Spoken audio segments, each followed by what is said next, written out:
Have you ever felt like your world was completely falling apart? Maybe you've gone through a painful breakup, lost a job you loved, or faced a health crisis that shook you to your core.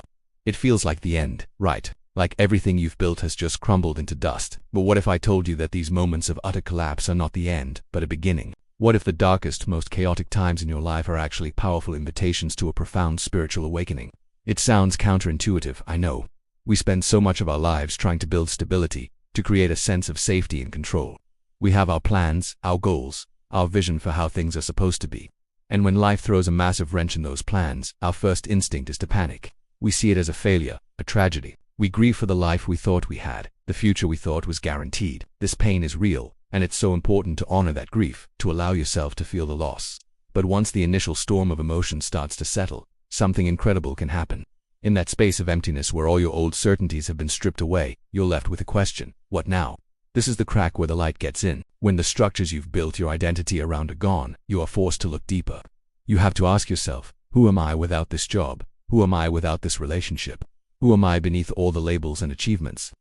This is the very essence of a spiritual awakening.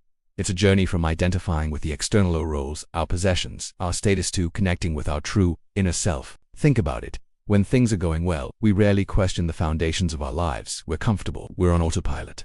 Crisis is the universe's way of hitting the pause button, of forcing us to wake up and look around. It's a disruption that says, hey, what you thought was the whole picture is just a tiny corner of the canvas. Let's talk about the ego. Our ego is the part of us that's invested in that external identity.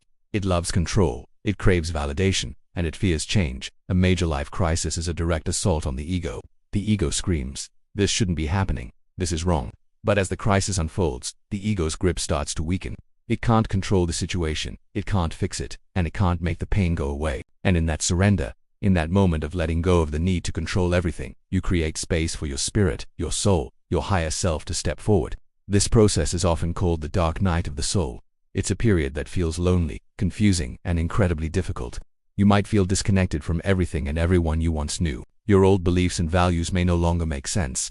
It's a disorienting in-between state, but this dark night is not a punishment, it's a purification. It's burning away everything that is not authentically you, so that what's real and true can finally emerge. It's like a forest fire. It looks devastating, but it clears away all the old, dead undergrowth, making the soil fertile for new, vibrant life to sprout. Many people who have gone through this find that their perspective on life completely shifts.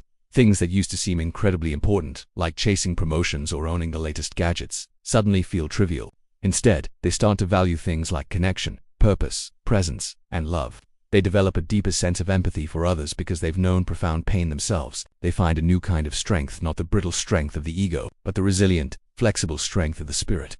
Think of loss as a form of emptying. When you lose something or someone you love, it leaves a void. Our society teaches us to immediately fill that void with distractions, new relationships, more work, anything to avoid feeling the emptiness. But a spiritual path invites you to sit with that emptiness, to explore it. And what you often find in that quiet, empty space is not nothingness, but a connection to something much larger than yourself. A sense of peace, a feeling of being part of a universal flow. So, how do you navigate this? How do you turn a crisis into a gateway for growth? First, allow yourself to feel everything without judgment. Your anger, your sadness, your fear, it's all valid. Suppressing these emotions only keeps them stuck. Journaling, talking to a trusted friend or therapist, or simply sitting in silence and letting the feelings wash over you can be incredibly healing. Remember, if your mental health is suffering, seeking professional help is a sign of strength, not weakness. Second, practice surrender. This doesn't mean giving up or being passive. It means letting go of your resistance to what is. It's accepting that you cannot control every outcome and trusting that there is a larger intelligence at play. A simple mantra can be, I accept what is, and I trust the process.